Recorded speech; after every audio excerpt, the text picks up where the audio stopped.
Om Namo Narayanaya. Today we are starting a new chapter called About Making Acquaintance with the Woman and of the Efforts to Gain Her Over.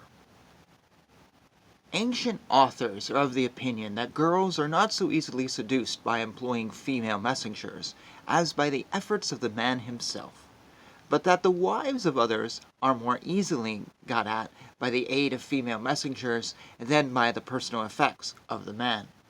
But Vatsyayana, the author of this sutra, lays it down that whenever it is possible, a man should always act himself in these matters, and it is only when such is impractical or impossible that female messengers should be employed.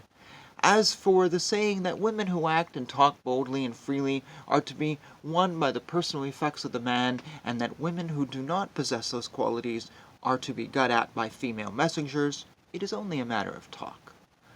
Now, when a man acts himself in the matter, he should first of all make the acquaintance of the woman he loves in the following manner. He should arrange to be seen by the woman either on a natural or special opportunity. A natural opportunity is when one of them goes to the house of the other, and a special opportunity is when they meet either at the house of a friend, or a caste fellow, or a minister, or a physician, as also on the occasion of marriage ceremonies, sacrifices, festivals, funerals, and garden parties. Whenever they do meet, the man should be careful to look at her in such a way as to cause the state of his mind to be known to her. He should pull about his mustache, make a sound with his nails, cause his own ornaments to twinkle, bite his lower lip, and make various other signs of that description. When she is looking at him, he should speak to his friends about her and other women, and should show to her his liberality and his appreciation of enjoyments.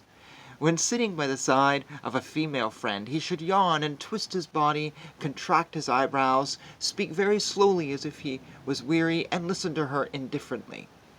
A conversation having two meanings should also be carried on with a child or some other person, apparently having regard to a third person, but really having reference to the woman he loves, and in this way his love should be made manifest under the pretext of referring to others rather than to herself. He should also make marks that have reference to her, on the earth with his nails, or the stick, or should embrace a child in her presence, and kiss it, and give it the mixture of betel nuts and betel leaves with his tongue, and press its chin with his fingers in a caressing way. All these things should be done at the proper time and in the proper place. The man should fondle a child that may be sitting on her lap, and give it something to play with, and also take the same back again. Conversation with respect to the child may also be held with her, and in this manner he should gradually become well acquainted with her, and he should also make himself agreeable to her relations. Afterwards, this acquaintance should be made a pretext for visiting her house frequently, and on such occasions he should converse on the subject of love in her absence, but within her hearing. As his intimacy with her increases, he should place in her charge some kind of deposit of trust, and take away from it a small portion at a time.